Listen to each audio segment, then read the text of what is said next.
वसुदेवं कंसचाणूरमर्दनं देवकी परमानन्दं कृष्णं वन्दे जगद्गुरुं गुरुर्ब्रह्मा गुरुर्विष्णु गुरुर्देवो महेश्वरः गुरुर्साक्षात् परब्रह्म तस्मै श्रीगुरुवे नमः। ॐ पूर्णमदः पूर्णमिदं पूर्णात् पूर्णमुदच्यते पूर्णस्य पूर्णमादाय पूर्णमेवावशिष्यते। ॐ सहना भवतु सहनौ भुनक्तु सह वीर्यं करवावहै तेजस्विनावधीतमस्तु महाविद्विषावहै। ॐ शान्ति शान्ति शान्तिः। असतो मा सद्गमय तमसो मा ज्योतिर्गमय मृत्युर्मा अमृतं गमय। ॐ शान्ति शान्ति शान्तिः।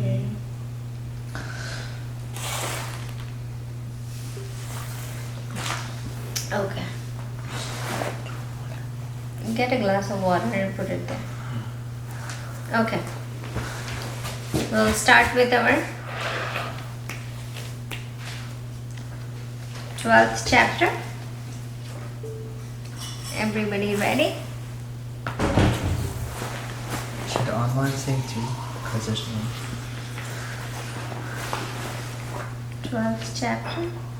Huh? Should the online like sing out loud too? Or? You guys can sing it too on the speaker, you mean? Yeah, but I don't know. Yeah. How about you guys? Today we don't have many students, so we can start by you guys singing, online kids. So you ready? And we will mute our side. We will not sing at our side. We will sing slowly. Soft. Okay, softly. We'll sing softly and you guys can sing louder. You guys good? Karnu, you good, Rajan?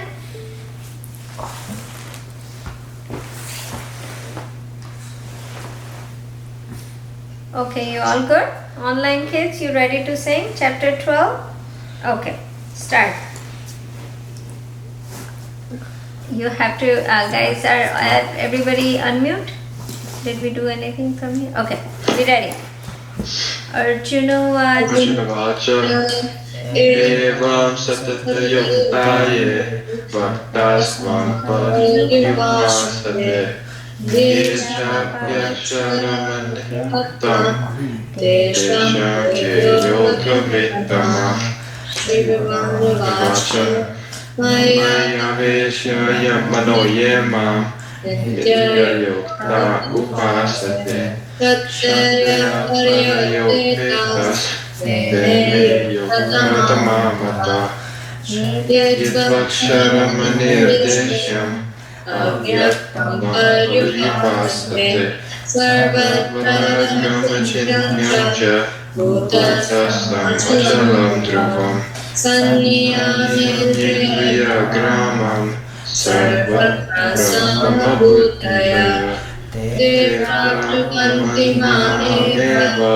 Sarva-bhuta-hidayarata Klesho-shuddhikadarashtesam Avyakta-sakta-chestasam Avyakta-higir-dukham Deva-avadhyate Yetu sarvani karmani Mani sanyasyamatpara Ananyaneva yogena Madhyayamta upasate Tesham aham samudata Mrityu samsara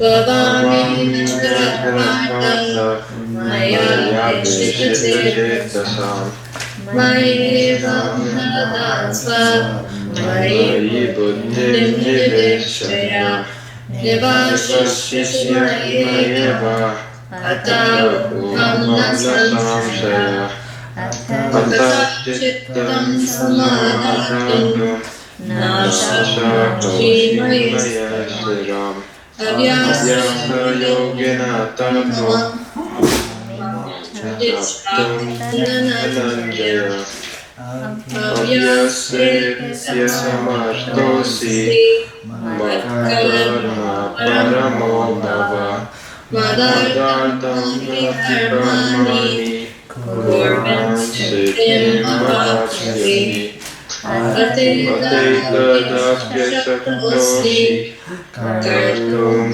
yogamashita Sarvakarma paratyaram Tata kuru yatatmana Shreyo hi jnanam yasat Jnanam jnanam vishishyate Jnanam karma palatyagas Jnanam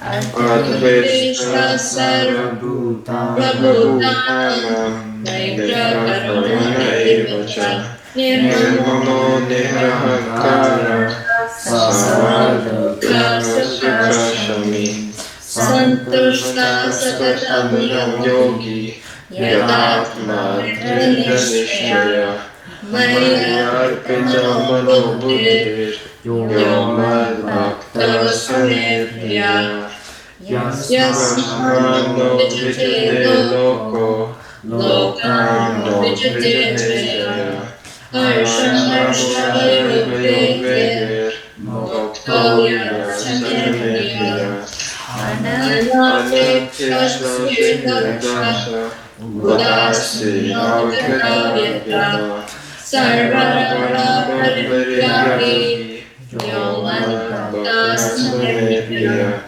Yomanashveshti Nashochavinakakshati Shubha Parityagi Bhakti Manyanamepriya Samashatro Chamitreta Tata Mamadayo Shitoshkasakadokeshu Samasamyarjita Tulyayandasitemani Santushto yena kenashit Aniketasya Bhakti Mamepriyonara Yetu dharmam itam Yatoktam paryupasate Shashvatadhamma Bhaktaste Mamepriya Om Tat Saditi Srimad Bhagavad Gita Su Upanishadsu Brahma Vidyayam Yoga Shastre Shri Krishna Arjuna Samvade Bhakti Yogo Dwadasho Adhyayah. Krishna Arpanamastu. Sunny and Sasha, we are really sorry to hear your loss and hope and pray to God that He get peace, right, and strength to your family and everybody. They lost their grandfather. So let's do today's piece in name of him, and we're gonna just continue singing Om, and in our mind we're gonna pray for peace for their grandfather. Okay, so close your eyes, put your lap on your knees, put your hand on your knees, close your eyes, and continuously keep saying Om, with starting as Om and finishing at and there will be a silent, and then we will restart Om again. Okay, so you guys can leave your speaker on, and we all gonna do it together. Okay, and you don't have to wait for somebody to finish their Om. You can continue where you finish it. Okay, so we pray for him and peace of him. So we say Om.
Hari Om.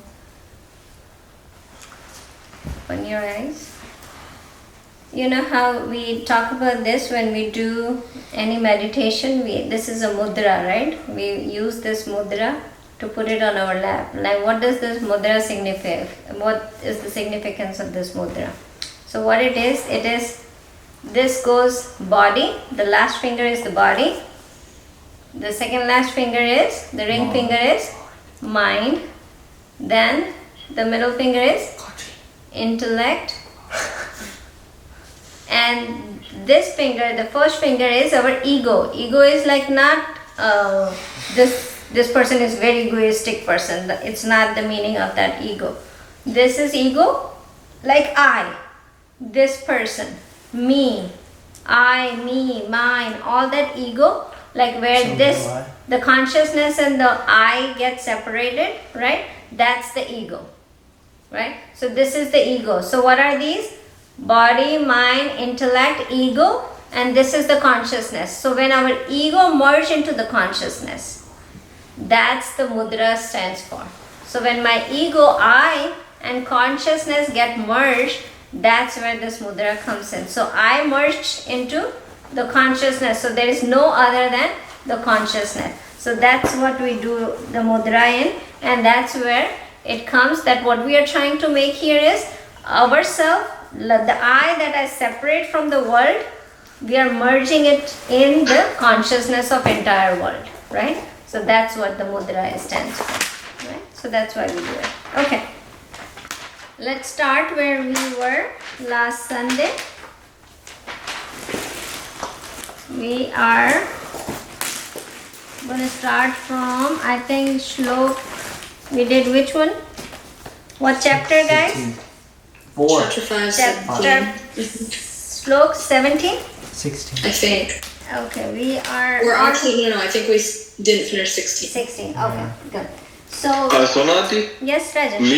we expected to leave at like 4. That's Oh, 4. okay, okay. So then what it is we are gonna be doing like just a little bit revision. We got to know, right? First of all, we know that God is saying two last shlok, 15th and 16th, right? No, 14th and 15th. He said, I'm not the owner of the work. I'm not doing the karma. So I'm not the person who do the karma. I'm not the owner of ownership is not mine, and the result of karma is not mine. And then he said, the sin is not created by me. The sin and the virtue are not created by me. Only what happened is the knowledge is veiled by the ignorance that is deluded, and we think that we get sin, we get punishment from God if you do bad, and we get lot of good things when we do good, right? That's what we say. So God is saying, no, that's not me either, right? So he said two things. He said, I'm not that, I'm not doing the sin and the virtue. So then we got into the point where we are talking about the 16th one that says, but in whom ignorance is destroyed by the knowledge, in them knowledge revealed the supreme like the sun, supreme self like the sun, right? So that was we were doing. Now we know that there is a knowledge, right? And we know that there is an ignorance. So everything is, covered by the ignorance, right? The knowledge is covered by the ignorance. So that's why we cannot see it. We cannot have that knowledge of self, right? We see that it is, when the knowledge is revealed, then what happened? It reveals the self, ourself, like the sun. So the sun is obvious out there, right? We see the sun every time. It is obvious out there.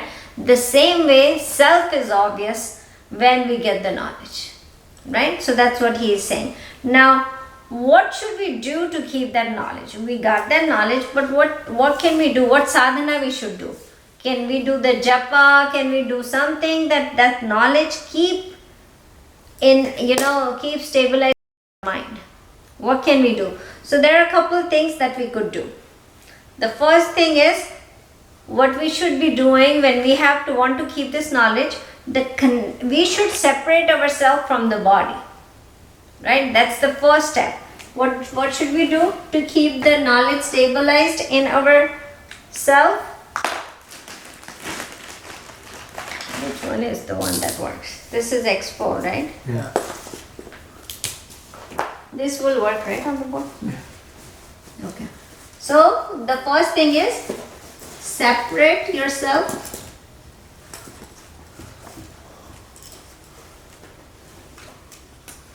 from the body. And we talk about this many times, right?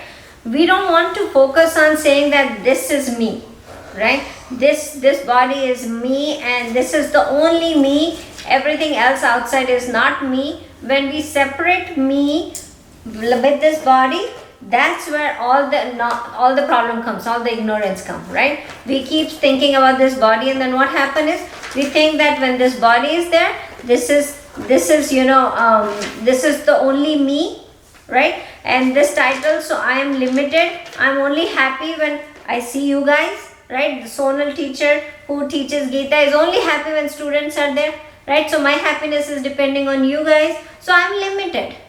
I need some extra people outside me to make me happy, right? I'm not happy by myself, so I'm limited, right? Everybody, when we think about only this body, then what happens? We become limited. I'm not strong enough. I cannot do this. I cannot do that. That whole thing starts coming in me, right? As a Sonal, I cannot reach out to somebody, or as a Sonal in this body, I cannot do. I cannot invent a rocket that can go on sun. So there is a lot of limitation for me, right? I cannot go and remove poverty from the world. I cannot do that because I'm just this limited self, right? So when I relate myself to this body, then limitation comes. But when I separate myself from this body, I'm not just Sonal, I'm this whole entire world. When that thing comes up, what's going to happen is the knowledge will reveal and stabilized in my mind, right? So the first step is we separate ourselves from the body. That's the most important thing. We didn't make this body. We didn't have made all these feelings also, right? We didn't created it. We didn't make it. We didn't, we didn't do, I always say to you, you don't have the paper of this body, right? Do you have the papers for this body, that when it was made, how it was made, and what prarabdha karma you have, everything? Do you know? We don't know anything, right? So it doesn't belong to us, right? We did not created this body. So this is not us. So first thing, this one. The second thing we need to do is we should not advocate any actions that are arise from. If you guys can fill in this blank, I would think that you guys have studied very well so far. What did you say? You cannot advocate any actions that starts or initiated by your Desires. what is it? Desire. What is it? Intellect? No, you have to start your actions by intellect, but you should not advocate any actions that should start with your desires. Is kind of step forward, go behind. That starts with your senses. Greed? Greed is one part of it, but we Senses. use very simple words for that. What does it start with? Oh, if I tell you that, then I can tell you the answer. So our action, we should not advocate our Tell us the start actions word first. So start letter. initiated from our likes and dislikes. Oh. Simple, right? So we should not advocating our likes and dislikes.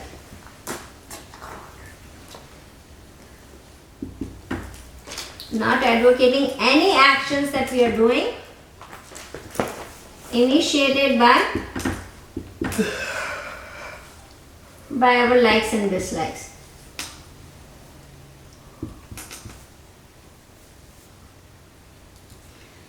I will only make this kind of food that I like.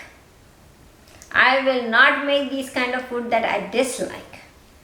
right? So then the whole like and dislike will be mine, and I will be focused on this body and mind and intellect, and I will only do the things that I like, I want to do it, and I will not do things that I dislike it, though it is important for me to do, right? I dislike What does it say? Not advocating action, doing, not advocating action initiated by likes and dislikes. I was writing doing it, right? So that's the second step of it. The third step of it, to just keep the knowledge with you, is live effortlessly.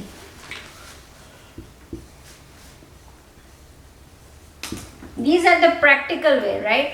Getting the knowledge. We know that we read scriptures and everything, and there is many sadhanas that saints do, sitting in the Himalayas, do meditations, do japa, do lot of things, do prayers. But as a householder, as you students, like it's very hard for you to do I will become a saint and I will sit in the Himalayas and do meditation and I will do that, right? Yes, Rajan. What was the first one? First one is separate yourself from the body, right? So what happens to us is we need to find a practical way to keep this knowledge with us, right? So to keep that knowledge with us, what would we do? First, we separate ourselves with this body. We don't keep on thinking that I'm this only, I'm only this, so I need to work according to what this body needs, right? I separate myself from the body, then I will say, okay, this body is a tool, I need to do certain things, but not everything dependent on this only the body, right? Then the second one is we don't advocate any actions that starts or initiated by our likes and dislikes. I like this girl a lot, I'm only going to try to be friends with this person only because I like her so much. I dislike this person so much, I will not talk to them. Then what happens is the rag, the dvesha comes, all this sorrow, happiness comes, and then the sorrow takes over so much. Oh my God, the girl that I like is not talking to me, now I'm very sad. Or the I don't like this person and she keeps talking to me, that's again a sorrow thing, right? So this whole things, when it starts, any action that starts with likes and dislikes, that is focused on your likes and dislikes, then sorrow will coming, right? Guarantee sorrow will follow.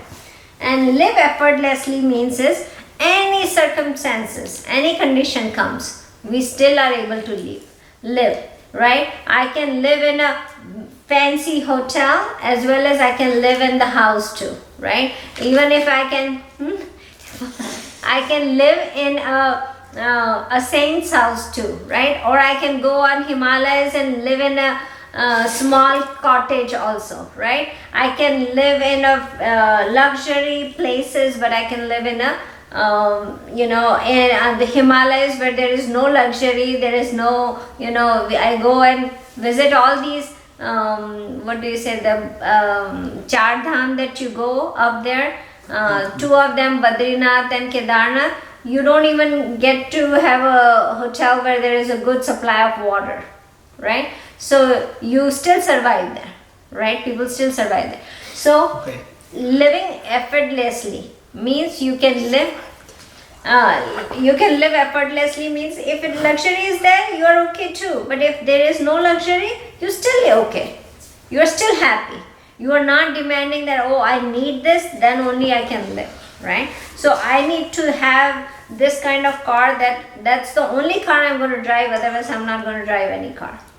That's what it says. If you stick to that, then the knowledge, the ignorance will stay with you all your life. But if you take away that thing, that okay, I can survive in any circumstances, any situation, then what's going to happen is the knowledge will be revealed to you, right? So that's how he is saying about that. Then he says that it is as sun shines, obviously in every day we see the sun shining, though some days the cloud covers it, but sun is so big, like even if we don't see a little cloud is covering it, does the sun's existence goes away? No. It doesn't go away, right? We know sun is still existing, right? So on the knowledge, sometimes when even if a ignorance thing comes up, but the knowledge existence never goes away. Right? As sun existence doesn't goes away, knowledge that is out there about ourselves, that doesn't go away. It's still there, right? So that's what it is. There are 5 misunderstandings that we have of ourselves, right? So what are those 5 misunderstandings that we have? We think we are manomaya kosha, right? We think we are this body. Then we think that we are pranamaya kosha, means the breathing that we are doing, that's what we are, right? And then we think that the third misunderstanding is manomaya kosha. We think we are this mind. Then we think vijnanmaya kosha, means we are this intellect. Somebody asks you, oh, who are you, right? We start with I am Sonal, right? So what do I say? This body, I put my hand on this body, inside this body, I am Sonal, right? So what I am claiming? That I am this body. Then I said, oh, okay, probably this body is not all you have. You keep changing, right? Then we think, no, we are this mind.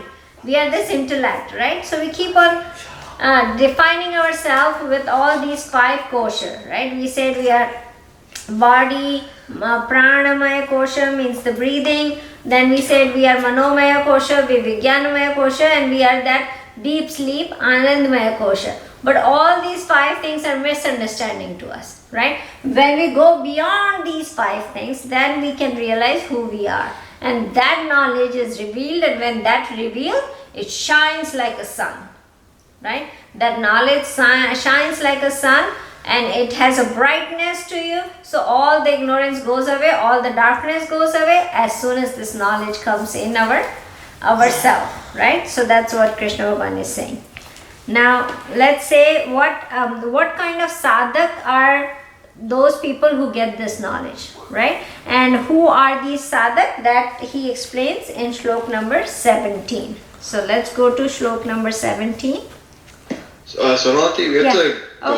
Okay, Raja. Yeah. See you next Thank you, week. Bye. Take care. Bye. Okay, let's go to 17th. Shlok number 17. So what he is saying here, one whose mind, intellect are wholly merged in the consciousness or in the knowledge or in the God, established in the self, like we know the knowledge is stabilized by us in our mind, and then finally become one with the consciousness, right? Finally became one. So you are not separate, there is no duality, there is oneness, whose sins are being wiped out by the knowledge. So all the sins that we think, sins he says, but it is sins and virtue both. So all the sins and virtues are being wiped out by the knowledge, and this person, this whole entire person that they are describing, reach a state of non-return, right? So now let's talk about it. What is ignorance? Ignorance is identity crisis, right? We don't know what our self is. That's identity crisis. So the ignorance is we don't know what we are, and that's what we live into. So when we get, there are 4 things that in this shlok God has used. Tad buddhya, right? Tadatmana, tad nishtha, and tad parayana. You see those 4 words in the first sentence, right? So the first thing is tad buddhya. Tad buddhya means buddhi, intellect, right? So intellect, the person whose intellect is in God or in consciousness, right? Tad buddhya means the person whose buddhi is in God. Tad atmana, whose mind is also in God, right? So intellect, mind, both are in God. Tad nishtha, the devotion, like your nishtha devotion means is like you are devoted to that, right? So tad buddhya, tad atmana, tad nishtha, and tad parayana. Tad parayana is your goal, right? Reaching your goal. So when you have all these mind, intellect, with faith, with whole commitment that you are giving in Him, and your ultimate goal is to realize that, right, or be one with that God, that thing, that sadhana will take you to that point where you have that person who has all these four, they have no return, right? No return means, sometimes we talk about this as liberation, right? The freedom that you don't return back to this birth and death situations, right? Then birth after birth, life after life situation, the person doesn't return. That means moksha, liberation. But we go beyond that meaning. No return means the person live in life, in this life, with no sorrow, right? He lives in masti, and he is mast. In this living this life, he is must. It's not that he is no going to return after death, right? We are not going to wait till death, right? And then we are looking forward that we will not return back to this life. We need to think about it. No return means they are living this life till the body exists. They have to live this life, and until that life lives, they will not have sorrow. They will live with happiness, with masti, and they will have no sorrow in it, right? So now let's talk about a little bit about tad buddhiya. How would you put your buddhi in Lord, in God, right? How would you put your buddhi in Lord? Now Krish does debate, right? So he gets a topic where he can go in favor or in against, right? You guys know about the debate, right? You get a topic and you can go in favor or against. He will prove both the sides, right? If we get a chance for a topic that he has to prove it, he will say, like the topic that he got about nuclear weapons, right? Nuclear energy, right? Sorry, nuclear energy, use of nuclear energy. He can prove, a person can prove it is very bad for the world, and if he gets to talk in favor, he can prove himself saying, yeah, nuclear energy is very good for the world, right? He can prove either side. So the buddhi can prove anything. We got this power of proving anything that we could do. Like, think about this. Rajiv Gandhi was assassinated by a woman who had a bomb around her waist, and she clicked that bomb, and she and Rajiv Gandhi both died on the same spot, but she did suicide too, right? So if we tell Rajiv Gandhi to say, he will definitely come back and say that women was wrong what she was doing and she killed me. But if you ask the women, she will say, oh, I did the right thing, right? So in a situation, everything can be proved right. They can prove their side right? Is that what it is? So the buddhi is the way, whatever you want to prove, you can prove that, has that power, right? And human being has that power that can prove and whatever you need. So the gyan that you get, it's very important. The gyan that you get, people can tell you anything, any book you can pick up, and they can prove you their point, the writer's point, right?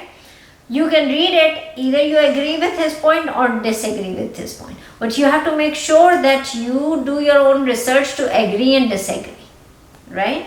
So you need to remember that your buddhi needs to be utilized in the right way. That is your buddhi into the God, right? If you are doing the right things with your intellect, then your buddhi is in God. But if you're doing the wrong thing with your intellect, your buddhi is not in God. Yes. Rajiv Gandhi was Prime Minister of India when I was growing up. Was he a good person or bad? He was a political person. It was good. He was a Prime Minister. So, some people like them, some people don't like them, right? So that's what happened, right? Now, when we talk about this,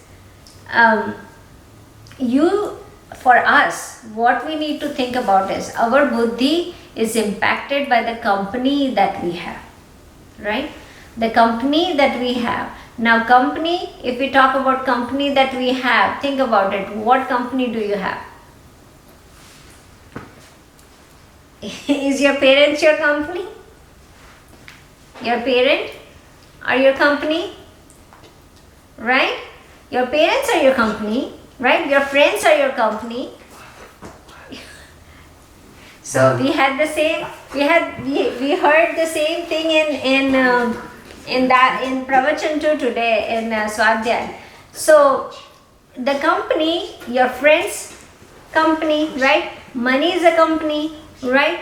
Any environment that you live, that's your company, right? So you need to have a good company surrounding you to have the right buddhi, right? Buddhi in God is having good company also, right? Now, if you look at that, Karna, are you there, right? So that you remember Karna in Mahabharata? Anybody remember Karna in Mahabharata? Reha, do you know about Karna? I feel like I kind of remember who you're talking about, but I don't know. Oh, okay. So let me tell you. You know Karna? You know Raja? Yeah. Yeah. So Karna was very brave, right? He was very brave. Krishu, let him listen to my thing and then you can explain it to him later. Okay. So he was very brave, right? He was like very strong, same as Arjun. Arjun and Karna were the same way, right? Like they were same rivals? strong. They were rivals, but they were same strong. Like he was very strong, exceptionally bravery is being talked about for Karna. Then he was very generous, right? Very, very generous. You remember, if you guys remember, that he gave his kavach and kundal to Indra Bhagwan when Indra Bhagwan asked for a bag for something. Oh yeah. Right? He gave his life saving. Like if he would have wore those kundal and kavach, he would have saved it. It was making him immortal, right? But he gave those kavach and kundal to Indra Devta. So he was very generous, right? His generosity stories are being told, right? He was so generous. He had a lot of faith like and tolerance, right? The story about Karna was there that once his guru was very tired and he was sleeping in Karna's lap, right? So what happened is a mosquito came and bite him and the blood started coming from his knee, but he didn't move because he didn't want his gurus to disturb guru's sleep. So he didn't even move his leg and it bleeded so bad. Still he did not move because he was so committed to his guru, right? So he had such a good quality of tolerance, of having a good faith, generous, brave. He was very very intelligent because he didn't do any mistakes about when everybody was ready to fight. He took the right time to fight. He was not, there were many chances where it came in the Mahabharata where Arjun and Karna could have fight earlier than Mahabharata. They could have gone for a fight many times. But he did not. He waited till the last minute to get to the whole thing where they were ready to take the kingdom away on any other means, and then Pandava and Kaurav started fighting and he came to fight for them, right? So if we look at Karna, he has lot of good qualities. So many good qualities that he has in one person. So many good qualities. Another qualities was when Krishna Bhagwan opened the secret of his birth, that he was Kunti Putra, right? And he lived like not a king, but he was a king, right? He get to know that he was Kunti Putra, who was one of the Pandavas. He could be one of the Pandavas and he could live in palaces and in very good with respect, where he did not get that respect before. So when he get to know that, still he did not get so impacted by it. And when Krishna says that, hey, if you fight with Pandavas rather than against Pandavas. You are the oldest son of Pandava, so you would get the kingdom. So you come and fight with Pandavas and you become the king. But he said, no, I will fight with Duryodhan because Duryodhan is my friend, right? And he did not change, and he said Kunti will only have 5 sons. After this battle also, she will only have 5 sons. Either Arjun will die or I will die, right? So he took that he was very, great quality of taking such a big news and also not reacting to it. So if you look at Karna, he has so many good qualities. But what went wrong in his life? What went wrong in his life? The people around him. The people around him. What happened is his companion with Duryodhan, which was not a good guy, right? What happened wrong with Karna was his whole virtue was destroyed because he was with a bad person, right? So Karna had so much qualities, but still he is not remembered as a good person, or history doesn't talk about it much, like how we talk about Arjun and Krishna and everybody in Mahabharata, but we didn't talk about Karna so much because though he had so much quality, but what happened? All the quality got destroyed because of companionship, right? So how much important the companionship is in our life, right? There are many kind of companionship that we have. As I told you, our first word we talk to the person is our parents, right? So that's our companionship that we have all our life, right? Then we have our friends, right? So my saying to you is that if we want to reach to our goal, like even in our life, right? Not I'm talking about the spiritual goal which we want to, realize God or realize self, but even if we want to reach our goal, we have to make sure that we surround ourselves by good virtue people, not people who have bad habits or bad influence on us, right? So that's very, very important. So you guys have to look into that and keep in mind that you surround yourself with a good company, right? So the first thing is, when we talk about Tadbuddhya, that means surrendering your intellect to God. So surrendering your intellect to God, first thing you have to do is your surrounding should be, your companionship should be good. That can take you towards God, right? So that is very important. Then you should always have, you should get gyan, that what we are doing, we should read our scriptures that we are doing. But what most important, intellectually you have to do is make sure that your teachers are your companion, right? Half of your life you stay with your teachers, you talk to your teachers. The whole year you are talking, how much you are spending the time with your parents, you are spending equal time with your teachers. So they are your companion too, right? So you need to keep eye on that what companionship are you taking for your life, right? So that also matters a lot. Now we talk about Tadatmana. Tadatmana is the mind, the feeling. The mind is also in God, right? So we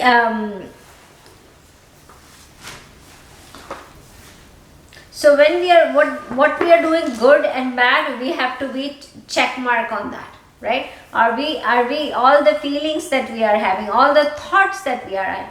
You always remember the thought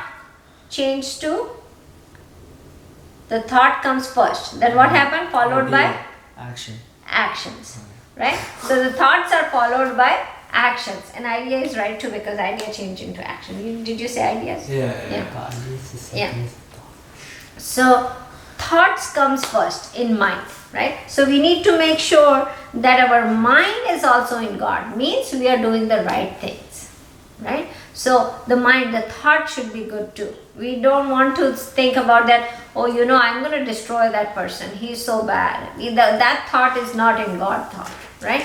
So the thought of the whole, every person is a it's every person is the impression of God.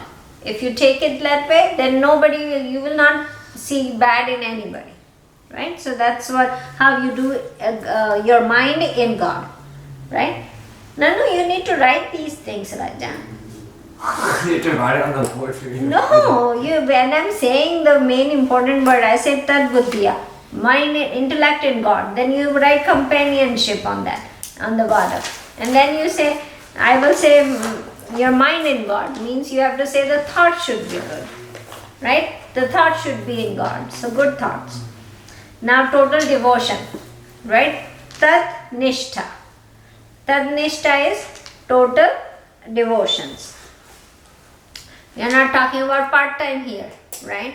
Eating, drinking, sleeping, all these actions, right, should be surrendered to God. Now, should be surrendered to God is the one way to say it, right? We talk about it like, oh, I'm gonna, hey, what was that? Yeah, so God has given us 24 hours, right? He already divided what you should be doing for 24 hours. Right? So 6 hours of dharma, 6 for dharma, 6 for, come on Krishu, you can say it if you remember. I didn't write it down. So यही तो गड़बड़ होती है फिर. 6 for dharma, 6 for काम, 6 hours for artha, and 6 hours to sleep. So that's how the day division is, right? Dharma, artha, kama, and moksha is not there right now because we are not into the stage of getting to the moksha part of our life. So 6 hours for dharma, 6 hours for kama, 6 hours for artha, and 6 hours for sleep. Now what is the meaning of all this, right? Sleep, you get it, right? It's given that 6 hours you sleep, which we're going to talk about it. We don't sleep for 6 hours, we sleep for 8 hours. But let's talk about this. Artha means money, right? So money means, for money you spend your day's 6 hours in earning money. If you are a student, you need to spend 6 hours in your school, right? Studying for getting money, whatever we say. So artha is money. Kama is all the other things that we do, like the eating food, shower, getting ready, all the other things, watching TV, all these things comes in the 6 hours, right? So total 6 hours for kama, which is all the other work that we do. Then 6 hours to dharma is like moral activities, the dharma, worshipping God, japing, reading scriptures, all these things should be coming in 6 hours of dharma. So all these things are divided. Now, if we look at our life right now, we cannot do 6 hours of sleep, so we cut down -2 here and add 2 in the sleep. That makes 8 hours. Right? Now you will say, Sonal aunty, our school is 8 hour school. It's not 6 hour school. Okay, so we do -2 from dharma again, add 2 in artha. Right? And people who don't work only for 6 hours, they work for 8 hours. Right? So we made it 8 too.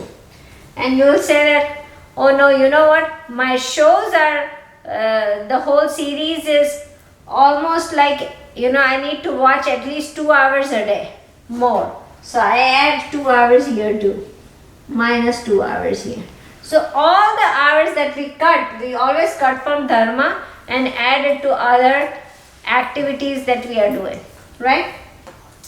So now what happened is 8 hours of sleep, 8 hours of artha, means earning money or studying or however you take it, 8 hours of kama. So what is remaining now?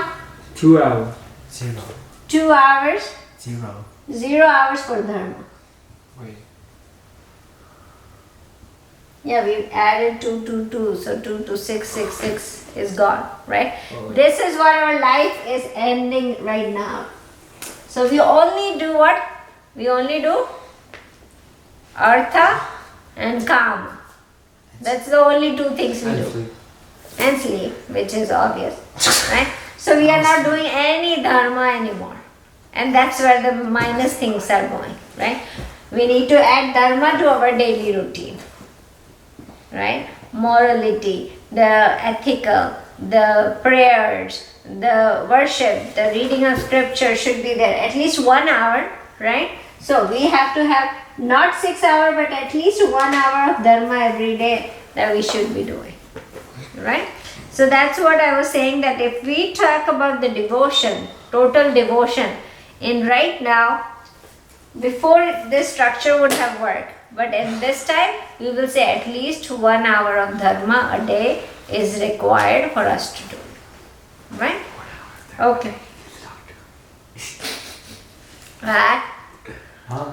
Nothing. Okay, and last thing I will tell you, the Tatparayana. Tatparayana means your supreme goal, right?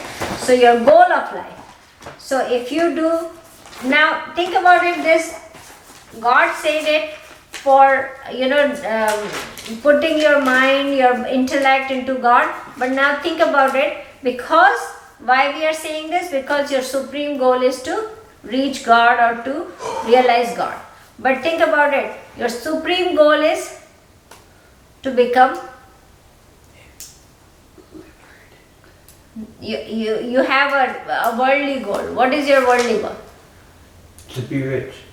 To be rich. Okay. That's So it. let's say Nanu's goal is to be rich, right? So now think about it. Tad buddhiya. He should put his mind, his buddhi into making money. Then tad atmana. His thought should be making money, right? Tad nishta. He should have full faith in making money, right? His whole devotion should be making money. Then Tatparayana, his ultimate goal is to make money. So everything should be like that. Got my point? Even if you read this sloka as spiritual or as worldly, it's going to reach you to your supreme goal, right? So your buddhi, mind and your nishtha, which is your devotion, should be towards your supreme goal, right? And that's how you reach to your supreme goal. Your buddhi, which is intellect, your mind, right, which is man, your faith and your goal should be aligned. Got it? And that's how the person is, that person who is in God, who merged with the God, has these characteristics. Got it? Got it. Got it? Got it? Okay. So we finish at shlok 17. We will start from shlok number 18 next week. Okay? Okay. Let's close it. Vasudeva Sutam Devam Kamsachanuramardanam Devaki Paramanandam Krishnam Vande Jagadguru Gurur Brahma Gurur Vishnu Guru Devo Maheshwara Guru Sakshat Parabrahma Tasmai Shri Guru Namah. Thank you guys. Have fun. Bye.